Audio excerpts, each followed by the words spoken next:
Okay, so welcome to the Research Capacity Development Unit at the University of Johannesburg Postgraduate School. My name is Koketso Pila and I will be your moderator today. So please allow me to start off by thanking all our attendees for taking the time to join us. And most importantly, we would like to thank our presenter, Prof. Phokha Rathebe, for his effort with preparing and giving this presentation. So before I officially introduce Prof. Rathebe to you, I would like to go over some housekeeping rules and some important information that we need to take note of. So if you do have, for the housekeeping rules, if you do have questions during the presentation, please raise your hand if you would like to speak, or you can type your question in the chat box. I will then indicate to the presenter to address your question. And also the session, as I've mentioned, is being recorded, and the recording link for the session and the presentation slides will be uploaded on our Moodle community by the end of this week. And also a survey form will be sent out during the session on the chat box. May we please request that you fill the survey out for us to gain some insight on whether this workshop was useful and how we can improve in the future. So without wasting time, I will introduce our facilitator, Prof. Phokha Rathebe, by reading out his bio. So Prof. Phokha is a young emerging scientist and RFY-rated scholar, currently employed as an associate professor in the Department of Environmental Health at UJ. He frequently lectures radiation exposure and health-induced outcomes to MSc, Med Exposure Science and Postgraduate Diploma Occupational Health students at the University of Witwatersrand School of Public Health. He holds a national diploma obtained with cum laude in 2013, BTech also obtained with cum laude in 2014, the Masters of Health Sciences obtained with cum laude in 2017, and a PhD obtained in 2021 in environmental health from the Central University of Technology in the Free State. He constantly reviews environmental and occupational health manuscripts submitted to various international journals, Institute of Physics, and IEEE conferences. Prof. Phokha supervises postgraduate students on research projects related to occupational and environmental health. His research niche is radiation exposure assessments and health-induced outcomes.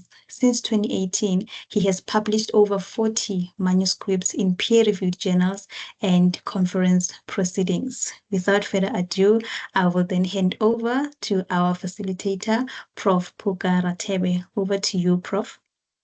Thank you very much, colleagues. My name is Phokha Rathebe. As the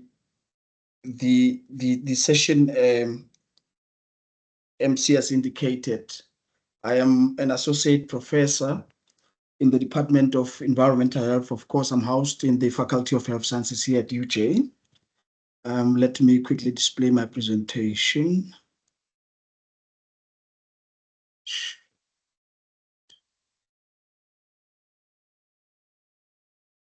Just share.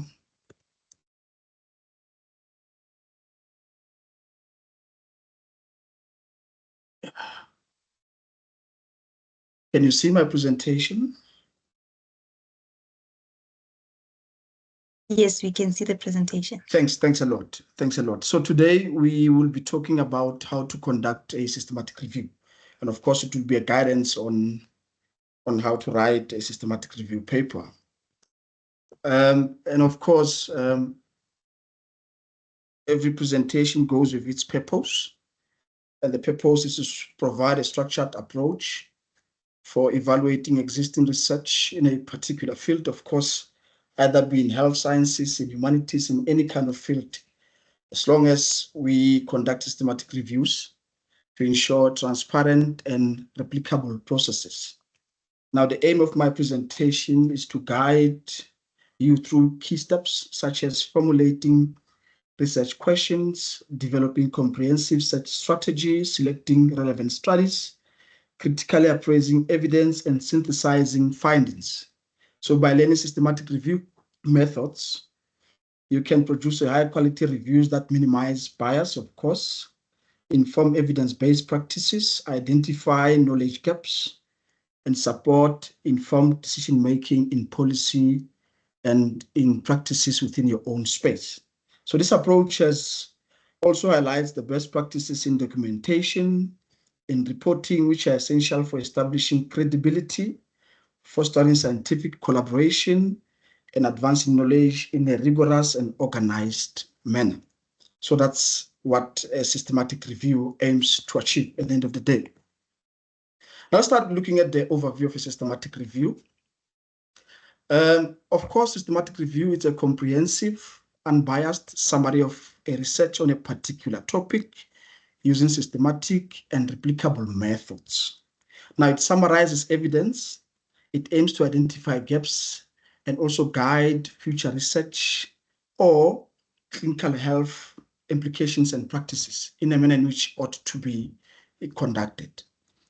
Now, before we could delve deeper into a systematic review, we used to conduct what we call narrative review, which differs quite a lot from a systematic review. So narrative review are basically a storytelling type of a review where an author relies on a number of discussions from the papers, and his discretion on the basis of what he or she found becomes the order of the day. And that is, it invites a lot of bias because it is not structured, it doesn't have predefined methods, and without those particular predefined methods, it then invites a lot of unbias within the methodology itself. Now, there are key differences which by nature remains for in conducting systematic review versus narrative review. The first difference between a systematic review and narrative review, it's methodology and rigor. Systematic reviews follows a highly structured and transparent process, including a predefined protocols for searching, selecting, appraising, and synthesizing studies. Now, the systematic approach aims to minimize bias, as I have said, to ensure replicability and provide comprehensive analysis of all relevant studies within a particular research. Now, narrative reviews, on the other hand, are more flexible and descriptive, often providing an overview of a topic based on the author's selection and synthesis of studies, which is more likely to lead to a subjective interpretation. Now, the second distinction is objectivity and bias reduction. Systematic reviews employ a strict inclusion and exclusion criteria and use systematic search strategy across multiple databases to capture all relevant studies.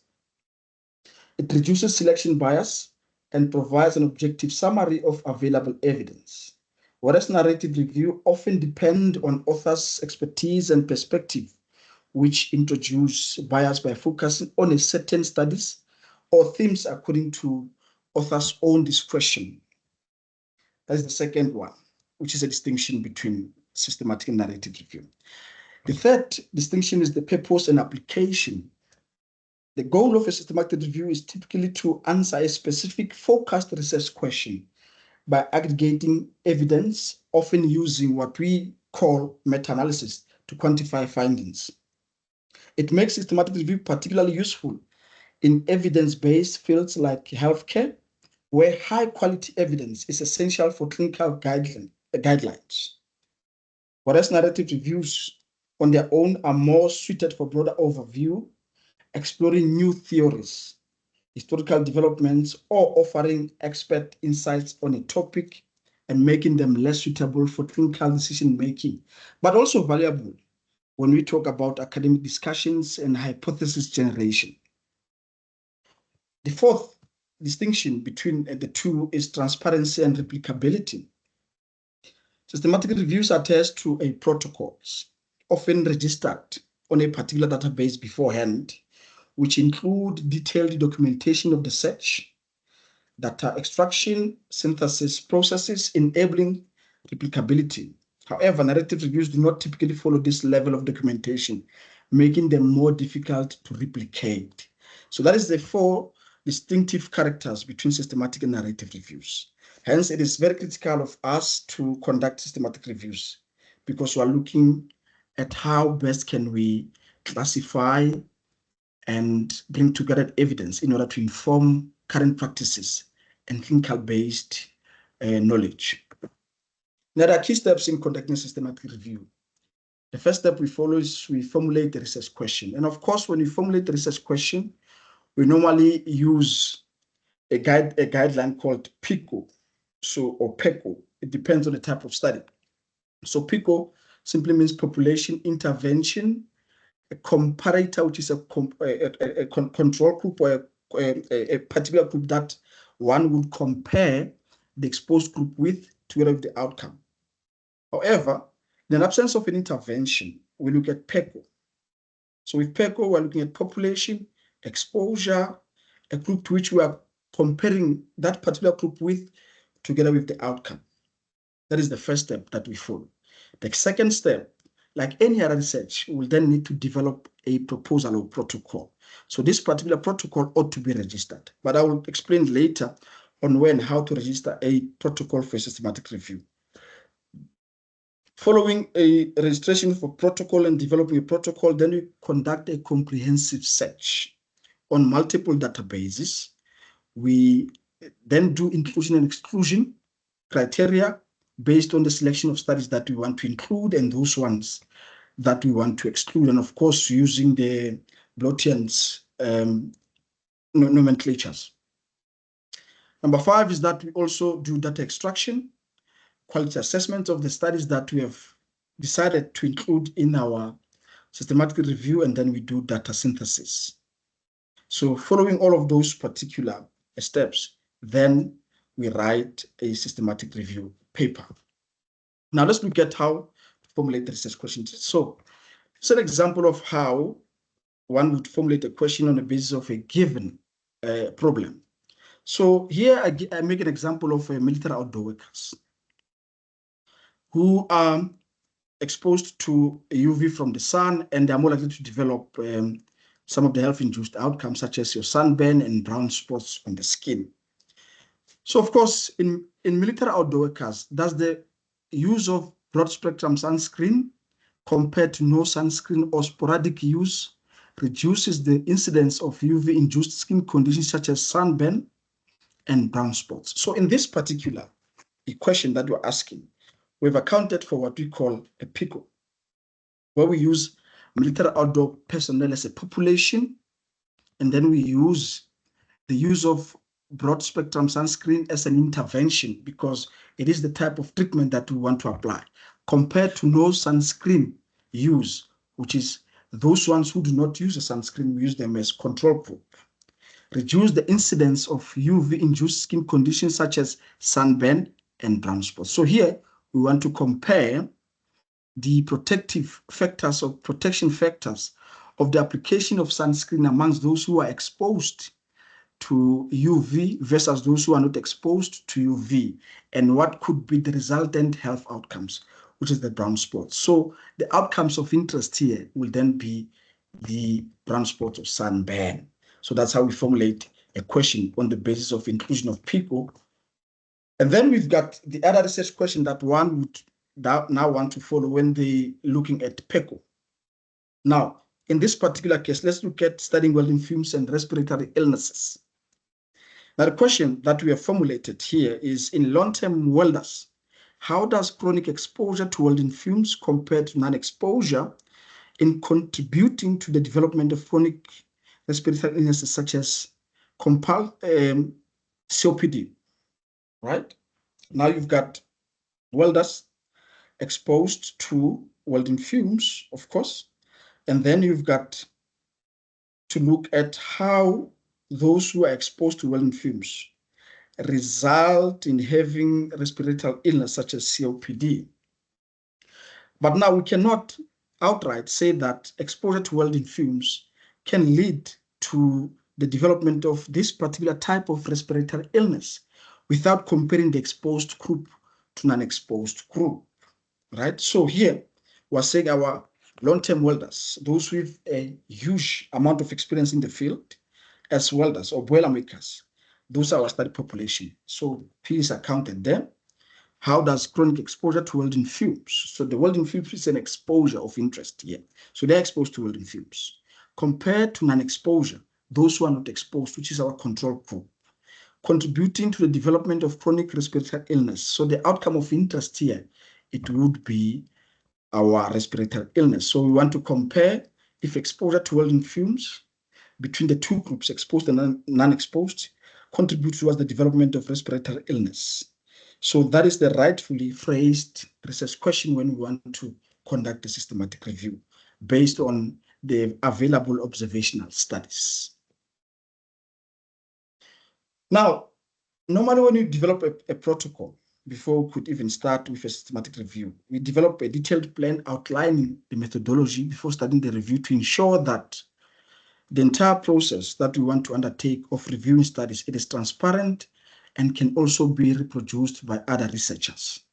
So often this particular protocol that we would then develop, we have to register it under a database called Prospero for systematic review protocols registration. So Prospero is an international database of prospectively registered systematic protocols in health and social care.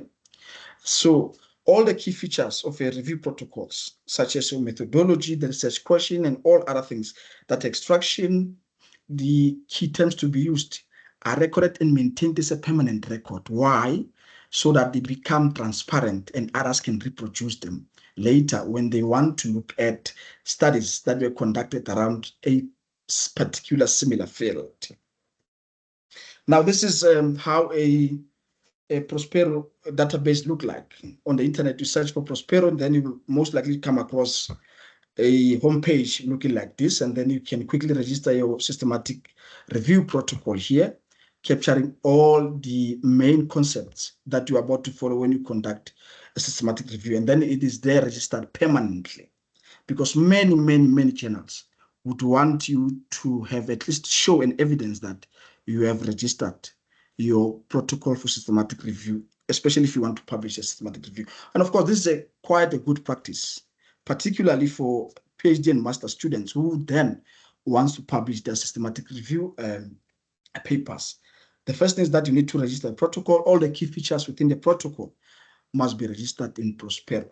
So I've seen also in other fields, for example, in humanities, they also tend to register the protocols in Prospero, but that is dependent on the key features that they are focusing on in as far as their systematic review is concerned. Now, how do we conduct a comprehensive search? So there are a number of databases that one would search for studies that were done around a particular specific field. So we'll then use either a PubMed, a Cochrane, libraries, Scopus, Web of Index, Google Scholar, and so on and so forth. So it is advisable that when we conduct a literature search, we use multiple databases so that we do not use some of the studies. We do not miss some of the studies, because some might be missed because they're not freely available. However, if they're not available in PubMed, they can also be found in Scopus, in Web of Science, and Google Scholar. So it is advisable that we use a broader spectrum of databases that we have. And then we also include within our databases search. We also search for conference papers within the same field of study that we want to undertake a review on. We look at various, institutional theses that were published in the respiratory. We look at government reports in order to comprehend the entire database search within our methodology. Then, following that, we use key terms or keywords.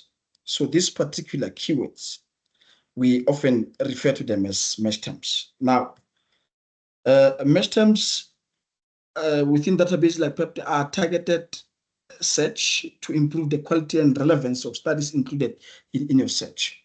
And of course, when you use those particular mesh terms, you must always use the Boolean operators. And I'll provide an example in the upcoming slide on how you will then insert your mesh terms, use the Boolean operators, and then you have the resultant number of papers that you want to include within your systematic review.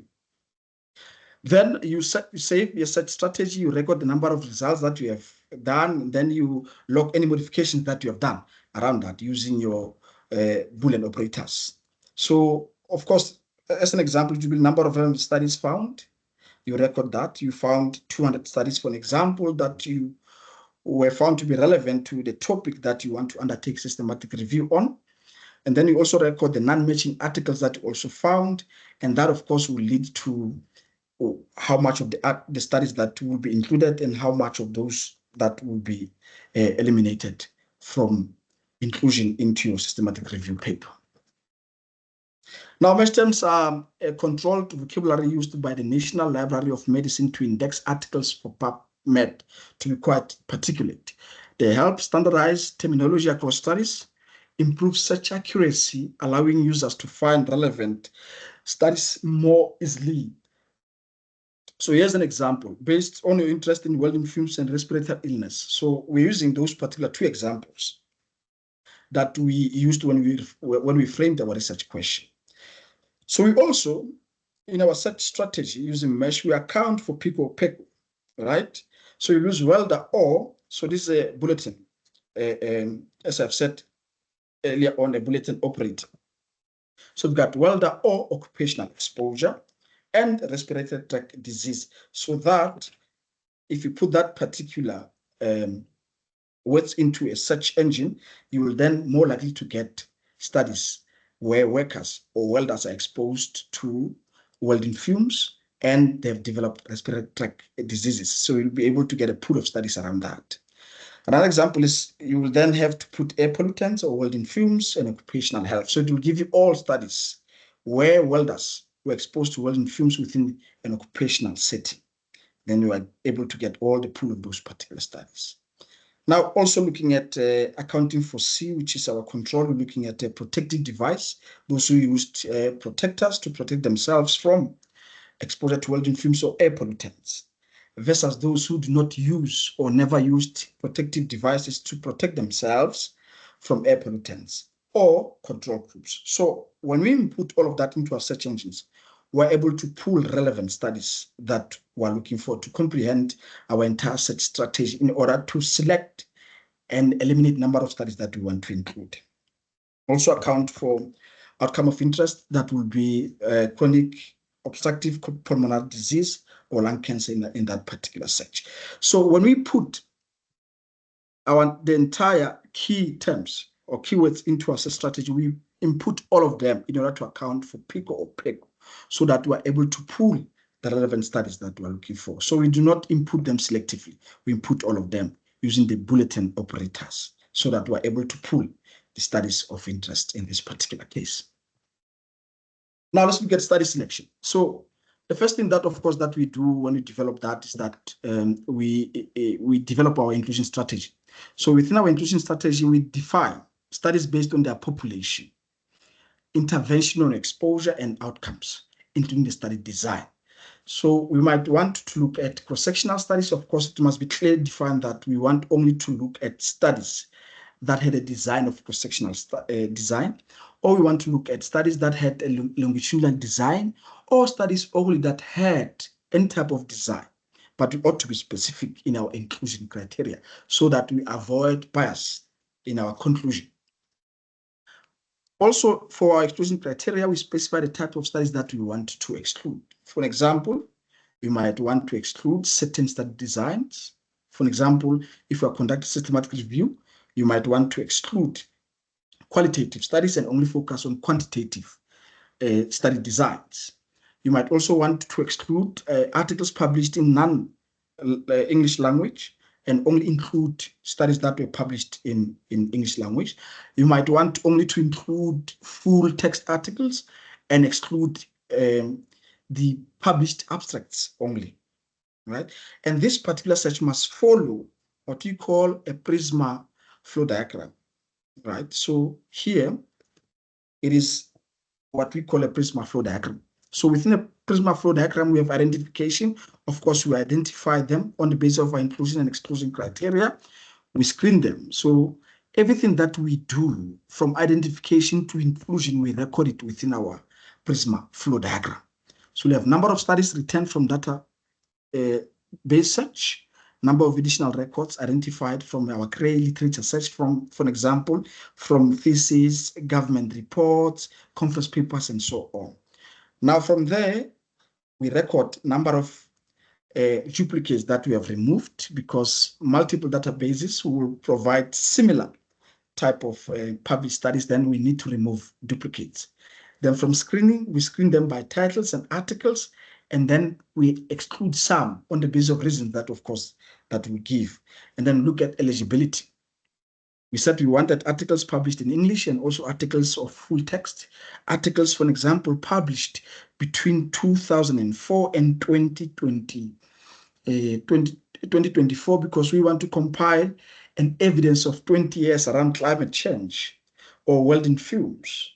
Then we'll only consider articles that are published in full text between 2004 and 2024. And those ones who are outside of our eligibility, we exclude them and we provide reasons why. Some of the reasons might be that these particular types of articles were published long before 2004, so they do not exactly form part of our eligibility. And then we move to inclusion. So inclusion includes number of studies in the systematic review, and those ones that will perform statistical analysis on them, which is then translated to meta-analysis.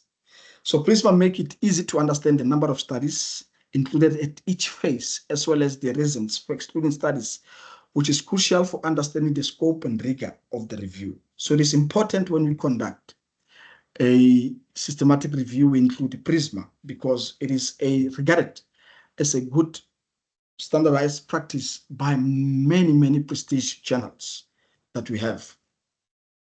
Then from there, we've got data extraction. And of course, with data extraction, you might want to create your own data extraction form.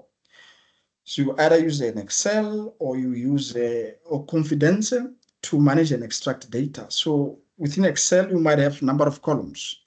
The first column will have study characteristics. You have intervention or exposure of outcome. Then you've got an interest. So based on the studies that you are looking for, you are able to tick them to say, these ones I want, these ones I don't want, and that you will feed that information into the Prisma. That will make it easier for you to feed the entire information that you have extracted from your data extraction form into the Prisma flow diagram. So of course, I encourage many students to use Confidence or Excel, but most of the time, I encourage them to use Excel to manage and extract data from a number of databases and select which ones they will use in particular after feeding that particular information into the Prisma diagram. After that, then you have an inter-rater agreement.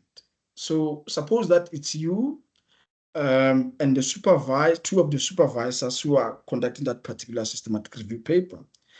The extraction data must be reviewed by all of you in order to ensure consistency and inclusion of those particular studies within your systematic review. So all the authors within that particular paper must review the data that will be included in order to ensure transparency, to avoid bias, and also to ensure consistency in the number of studies and the type of data and study characteristics that we want to review and inform the conclusion upon those particular inclusions.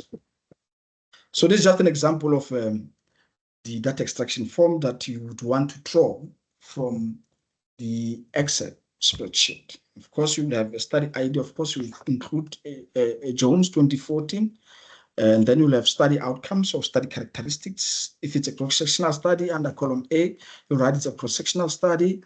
Outcome, what was the study outcome? Workers developed respiratory illness, and then you look at those ones who are protocols if they were registered, and you include that. And of course, this particular type of data extraction form must be, can be developed according to the studies and its characteristics. It can be adjusted to how you want to put your studies in, but it is advisable to have a data extraction form. So it's just an example of data extraction form. Now, upon including those studies, now we need to do what we call quality assessments. So why do we do quality assessment? We do quality assessment to evaluate the risk of bias and ensure validity of included studies. So all the studies that are included within the PRISMA model and that are about to be discussed, their quality must be assessed. So if you decided to include randomized controlled trials, then you would use Cochrane risk of bias tool, readily available on the internet. You just input the studies and then it will give you the ratings in terms of the number of studies rated high and number of studies rated low. So if you put them on the internet from the Cochrane risk of bias tool, studies that are rated low have higher bias rating. Studies that are rated high, they have lower chances of that the results are biased. So the trustworthiness of results are measured on the basis of high and low in this particular case. And then, of course, when we look only into observational studies, we'll use a new scale, Newcastle-Ottawa scale. So with Newcastle-Ottawa scale, we rate those particular studies by stars. A smaller number of stars indicates a higher bias within the studies. Higher numbers of stars indicates, minimum a bias, good quality of study to be included. So it is advisable to perform the assessment of quality of the studies included. Upon that, then that will inform whether the studies that we've included are unbiased or they have less biased. If they are highly biased, then it becomes a problem. Then we move to critical appraisal. So the critical appraisal, we review the rigor of methodology within the studies, the reporting and potential bias within those particular studies. Now, why do we need to ensure that this critical appraisal? A critical appraisal improves evidence-based practice. It helps researchers to make decisions supported by high-quality evidence, improving the outcomes and resource utilization. It reduces the influence of poor quality studies. By appraising studies critically, low-quality research that may produce misleading or harmful results are mainly excluded. Then we have guides research priorities, which appraisal reveals knowledge gaps or limitations in current research, guiding future studies and evidence synthesis efforts. So it is always important to perform critical appraisal within the systematic review. Now, how do you use these particular tools? Now, it is very important to identify the study type because different tools are designed for different study designs. Here's an example. For Newcastle-Ottawa scale, that particular scale, it is mainly designed for observational studies, particularly cohort, cross-sectional, as well as case control studies. Right? Now, if you've got other studies then, which are not observational studies, maybe it's a randomized control studies, then you are more bound to use this particular type of an assessment tool called Cochrane risk of bias tool. But if you are using the observational studies, you want to include them, then you use a Newcastle-Ottawa scale. Now you sum up the scores and you provide ratings because many tools have scoring systems that allow you to quantify study quality. That the new scale, the Newcastle-Ottawa scale uses stars. High number of stars indicates better quality, lower number of stars indicates lower quality of the studies that you have included. However, it rates the quality of evidence of each study outcomes by means of high, moderate, low, or very low based on the criteria. So we use those particular weights to classify the studies. And this particular classification will then come from the data extraction tool that we have developed initially. Now, upon that, then we synthesize everything. Now, summarizing findings from studies when quantitative analysis isn't possible. So when we do quantitative analysis and it's impossible, then we use a qualitative synthesis. Now, it is mostly advisable that when we conduct systematic review based on observational studies, we use statistical methods, particularly to arrive to meta-analysis, right? And also look at heterogeneity, which assess the variability in studies using a statistical tool. So, of course, after including these particular studies, and if they're not similar if they're not similar by means of results, by means of the methods that have been undertaken, then it is important to measure the amount of variation in results across studies that is due to some of the difference than the occurrence of conclusions by chance. So we use a statistical tool called an I-square statistics. Then from there, we'll then most likely report our findings.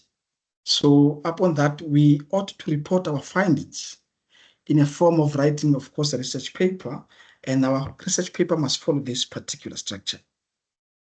Provide an introduction, and our introduction should give an overall background of the study in relation to the literature and give a problem statement.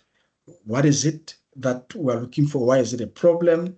And what gaps are available that we intend to close and provide the objectives of the study. From there, we've got methods and search strategy. Of course, within our methods, we then include data extraction, we include inclusion and exclusion criteria, we include Prisma model, we include database searches and everything in order for us to be transparent in how we included studies, what is it that we have done with those particular studies in order to arrive to results. So from the results, we'll have a table of study selections, characteristics of studies included, and then we synthesize by means of statistical methods. And then from there, we discuss similarities, we discuss the results of the studies, we compare them, we throw up limitations, and of course, we look at clinical implications and results implications that will then lead us to draw a definitive conclusion or inconclusive conclusion on the basis of what those particular combination of studies is telling us and provide a recommendation. And of course, every article will then have a reference list or references, and the references must always follow the journal style. References must at all times follow the journal style. Without them, then there's back and forth between the journal desktop and the author to say you need to fix this particular type of references that do not match our required journal requirements by means of reference style, then we need to fix them to align them to such. So upon that, then we've got the entire build-up of the entire systematic review paper. Of course, the number of challenges in a systematic review. The first challenge is managing a large volume of studies.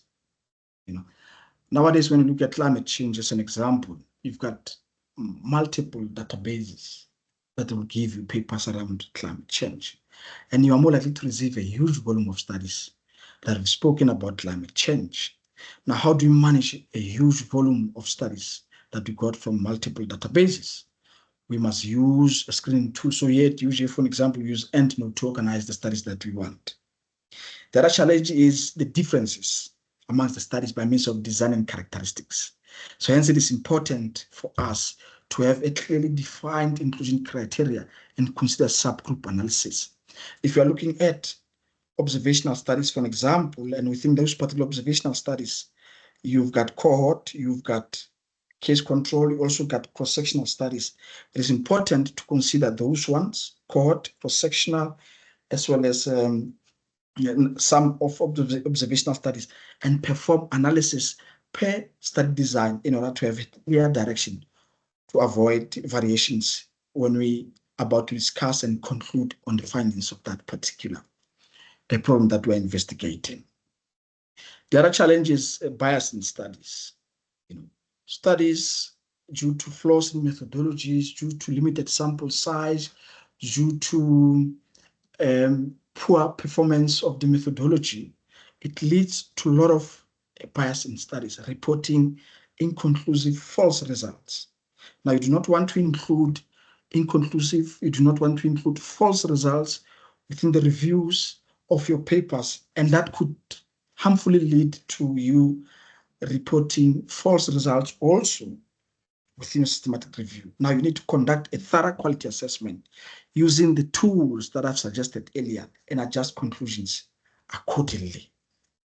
And with that, I think I've covered the basics of systematic review, and I think I can open up now for discussions and to address some of the questions.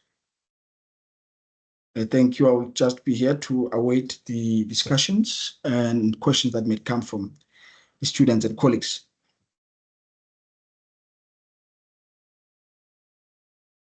Thank you very much, Prof. Puka, for that presentation.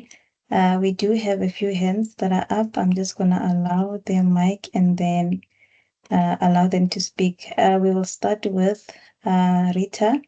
You may unmute yourself and ask your question. Good morning, all, and thank you, Prof. This is a very much needed presentation, because as you are aware of the current challenges we are having with regards to review articles. And I see it's quite in-depth. There's two matters. One, when I was given advice by a senior executive, yes, you spoke about methodology. And one of the issue was there must be a sample, and why you chose a sample. Do you cover that up in the systematic review? Because I was just catching up here and there. So I just want to know if I've missed it, or did you mention something about the sample and why a sample was chosen?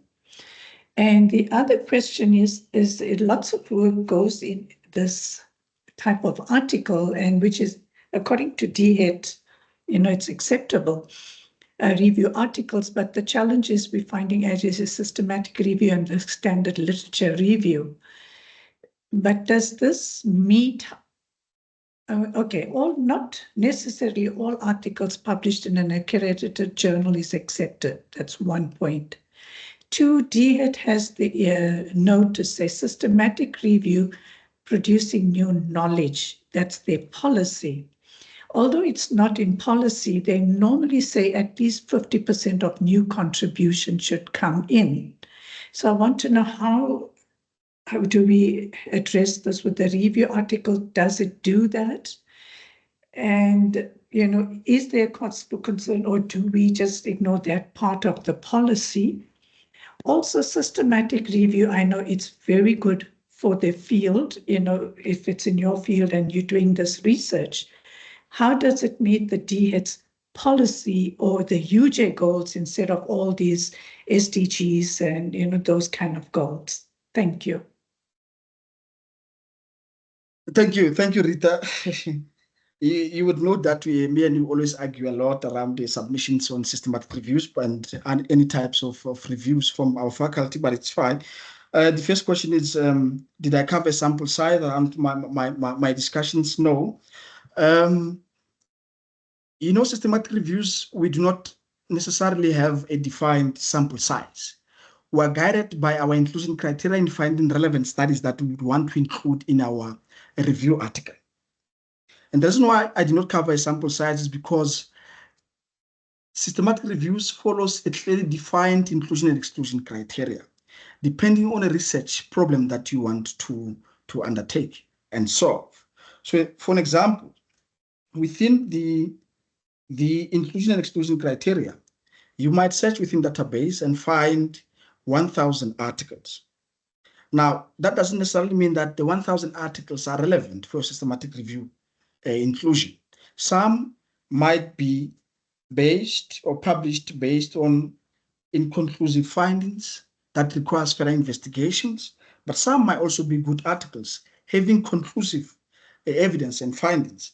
So when you streamline your search, that must be taken into account. For example, if you've got 1,000 articles and only 20 of them form part of a good search inclusion that you want to include them on the basis of defined year range, on the basis of whether it's observational or randomized controlled trials.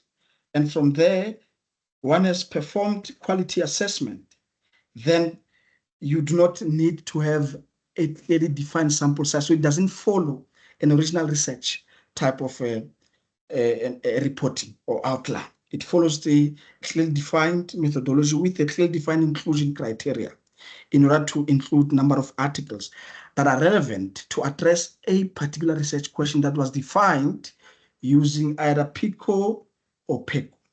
That's the first one. Now, When it comes to new knowledge, the purpose of conducting systematic review rather than narrative review, of course, is to produce new knowledge. Now, how do we produce new knowledge from systematic reviews is that we synthesize studies of common interest and common theme in order to come up with a single best practice and guidance around a particular field, and that should be regarded as a new knowledge. And I'm saying this because in terms of DHET, this is required. And no article, which is a systematic review, that will undergo a peer review by various international scholars who are reviewers in a particular journal and regard it as a new knowledge. And it ought now to be rejected by DHET as not new knowledge. It doesn't necessarily work like that. So my advice is we consider most of the time systematic reviews as new knowledge because they've underwent a rigorous peer review process to be considered as publishable material. And I'm saying this because we have had a number of cases where we want to define classification of systematic reviews on the basis of journal quantals. If one is published or one intends to publish a systematic review in Quantile 1 and Quantile 2 journal, of course, those particular journals are good journals. They consider a new knowledge, right? So if a systematic review is published in Quantile 1 and Quantile 2 journals, they're regarded as a new knowledge. I hope I addressed your question, Rita. Thanks, Prof. It's, as you say, we will continue learning on this process until DHET gives us a firm directive. Okay, thank you. Thanks. Thank you. But yes, again, maybe I Yes. should mention it was Professor Gravett who mentioned that one about the sample. And that's how we gave the guidelines, about these review articles.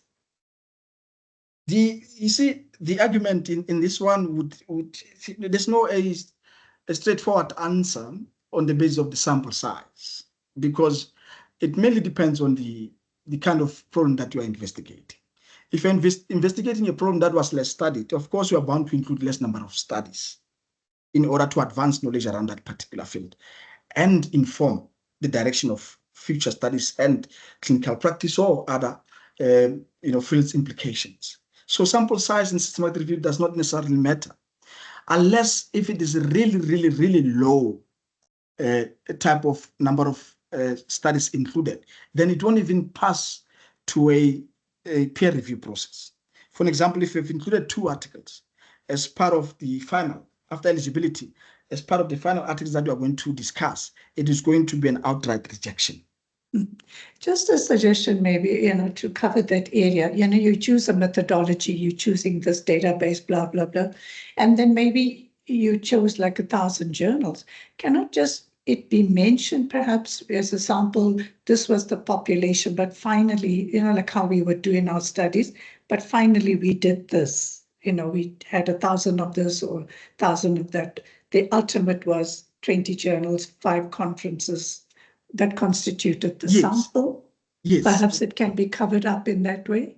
Yes, of course, it does. It is covered up in that way because it is mentioned it in the article. Yes, it is required that you become transparent in reporting the number of articles you have included.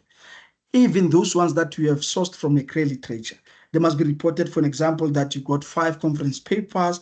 You have also searched and included 2 results from 2 theses and some of the government reports. That is purely outlined in the methodology as well. And the discussions around it are brought in the results and discussion sections. So it is normally there. It is normally there. It must be there. It must be there. Thanks. But maybe just for, how should I say, technical reasons, just say sample.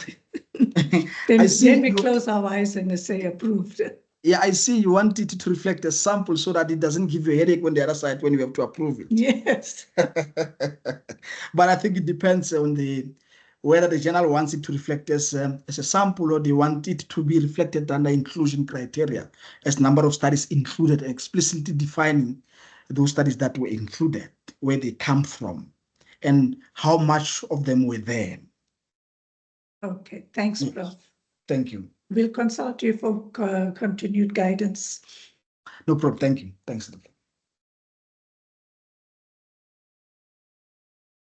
You said the number of hands.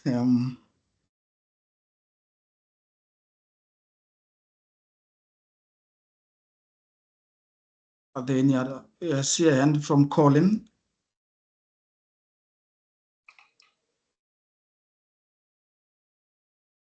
Thank you very much. Thank you very much for a good presentation. And I was following and was so interested. But can you explain or advise me? Because currently I'm working on a paper using the method which you have explained. So I need to know on the challenges, especially on the large, on the issues of volumes. How can I use EndNote to solve that problem? That is number one. Then number two, on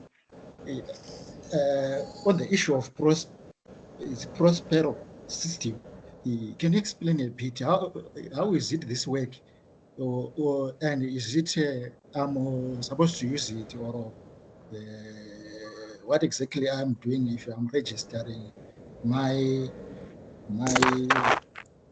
topic on that one? Can you explain? Thank you very much. Thank you, Colin. Sorry, before you go away, I couldn't get the first question that you asked. Okay, my first question is on the issues to solve the problem of large volumes of studies in the EndNote. How do I do that so that I will be able to manage the large number of studies in the EndNote? Okay, how do you manage a large number of articles in the EndNote? Okay. All right, so let me start with Prospero first. So it is not necessarily a requirement, but it's a good practice for you to have your systematic review protocol registered under Prospero, right? So many journals will require you to have it registered under Prospero. Why? Because it demonstrates transparency and that you are able to follow exactly what you proposed initially in the protocol when you were writing the entire systematic review article. Now, you open a website, Prospero, and then it will give you guidance on the key features of your protocol that needs to be fed into that particular system. So upon that, it will give you a registration number. Once they approve it on the site, they will give you a registration number. So you ought to include the number of articles that you are going to include, the selection criteria that we are going to use, exclusion and inclusion criteria that we are going to use, the type of research problem that you are investigating, what is the outcome of interest, what is the exposure or the intervention, and so on and so forth. So it will ask you a number of questions as you move throughout the pages. And when you are done, then they will give you a registration number. But they ought to review it first. So it probably takes between 2 to 5 days to get the Prospero registration number. So many journals will require you to have your protocol registered. It's just a good practice. It's not necessarily a requirement. Right. Now, how do you manage a large volume of articles into an EndNote? So it is always advisable. I normally advise students to say, you've got 1,000 articles. Upon having 1,000 articles, put them under data extraction form to extract the characteristics of articles that you want. You will see it will reduce them drastically. Then you've got a manageable number of articles to feed them into an EndNote. So to solve your problem, develop a data extraction form, look at the articles of interest that you are going to use into your study, and then feed them into an EndNote. Then you've got a manageable chunk of articles that you will feed into the Prisma model in order to have an outcome. I hope that answers you, Colin. Yeah, thank you very much. You have cleared the mist. Thank you. We've got Sahid. Yeah, good morning, Prof. Good morning. Good morning, sir, and thanks for the wonderful presentation. It's highly appreciated, sir. A few of my questions, I think you already answered, but I still want a clarification a bit on some of the questions. The first lady, I think Rita asked some question, likewise the previous one. This website you said we can register, is it only limited to systematic review alone? That is the Prospero. Is it only limited to the systematic review alone? Then the second question is there any particular guide or any guide you can recommend that can serve as maybe what one can refer to in writing a kind of a review paper or systematic review, if there's any that you can refer one to or you can share with us? And then the last one I want to ask is about referencing. Is there a particular limited number that you must have for your reference when you are doing maybe a systematic review? Sometimes you hear people said for a review you must have maybe up to 100 or more references. I just want a clarification on that, if you have any guide or any suggestion or advice on that. Thank you so much, Prof. Thank you. Is Prospero only available or can only be used for systematic review articles? No. Prospero can be used for systematic reviews, can be used for scoping reviews, and also for meta-analysis. But it's not applicable when one wants to register a narrative review, because narrative review is normally based on author's discretion and perspective. So Prospero does not take narrative review into account. So it's for systematic reviews, meta-analysis, as well as scoping reviews. So the protocols for such then can be fed into Prospero to get the registration number. In terms of sharing the guidelines, of course, the number of guidelines I've got, I will share with the workshop organizer so that it can be shared with you on the document that guides one on how to write a systematic review. So it's here on that one. A reference number. We do not have a defined number of references that one must have into a systematic review. So others might, it depends on the journal. If, for example, you want to submit to a particular, they will tell you that we've got a requirement that our systematic reviews or reviews must at least have 50 references, must at least have 100 articles. So it's not according to you on number of references that you want to include. It is always in accordance to what the journal wants. But what I've seen from an experience is that my systematic reviews that I've written are not less than 80 references by list. And the more number of references that you argue with in your paper, the higher the chances that you've got a solidified argument that is more likely to be accepted in a journal. So I hope I've answered you, Said. Yeah, thank you so much, Prof. You've really answered. Thank you so much. Thank you. So there's also a hand from Rita. Sorry, Prof, giving you gray hairs. No, just the question asked about SDGs. I mean, because UJ is seeing an extremely high volume of these review articles. And when I say high, I mean in the hundreds. You know, there's focus on SDGs and stuff. Are these review articles contributing towards SDGs? Oh, of course. Of course, review articles contribute to SDGs, but it depends on the field of study, of course. And remember, why we do review articles, particular systematic reviews, meta-analysis, and scoping reviews. We do them to inform a particular practice and guide the direction of future studies in a particular field. If I'm doing a review under healthcare, then I'm speaking directly to Sustainable Development Goal number 3.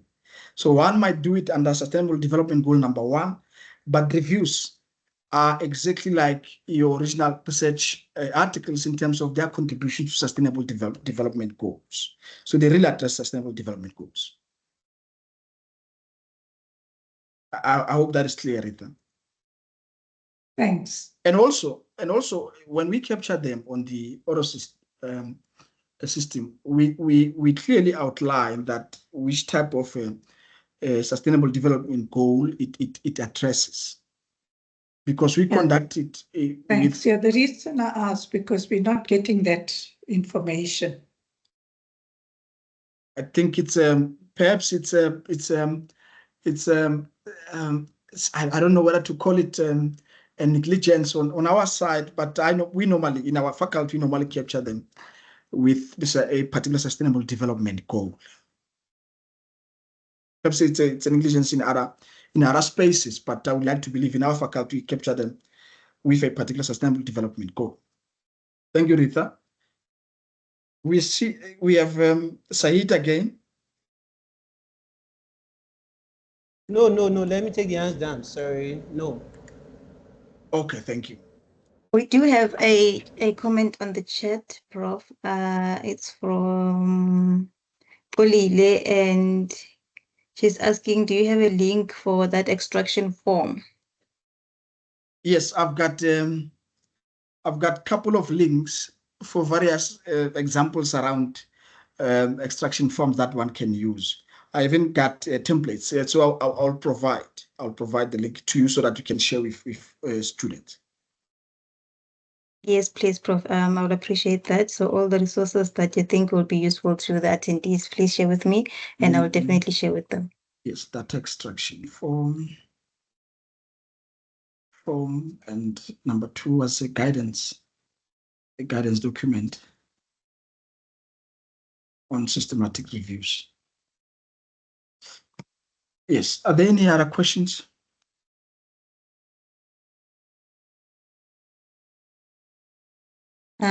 We can use this last minutes or few minutes to ask Prof more questions. Do we have more questions? You can either type on the chat or you can just unmute yourself and ask the question.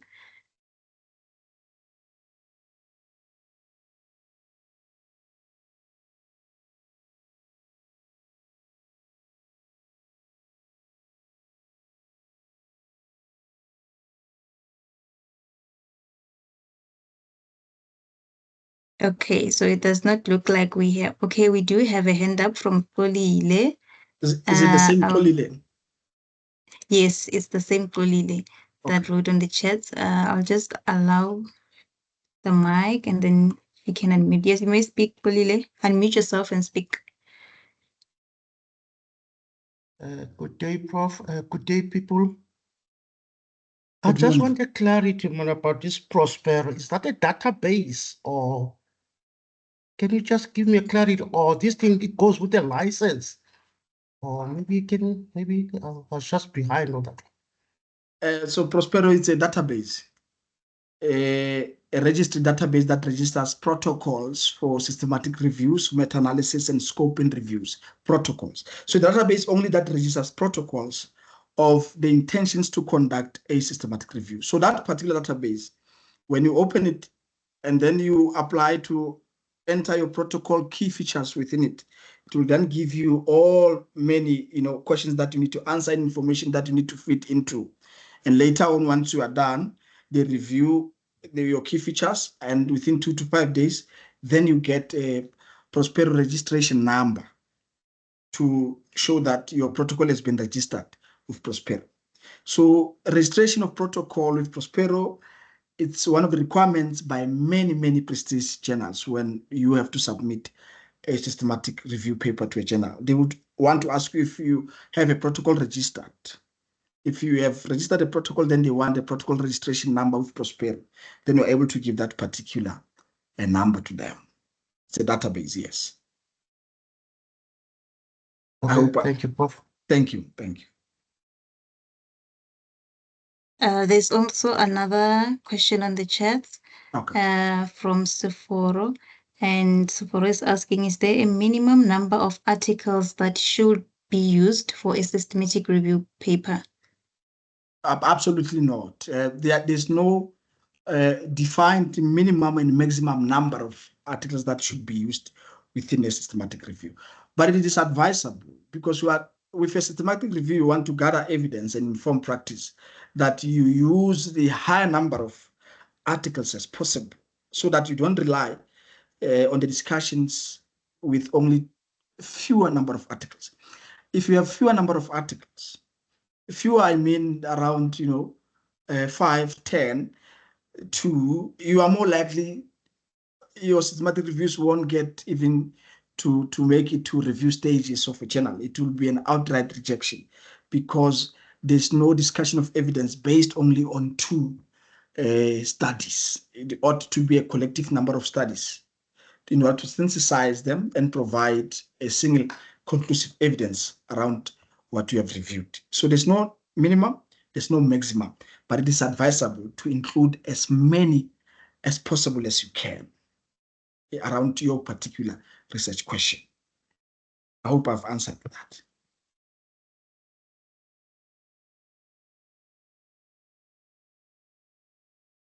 Thank you for that, Prof. Any other questions?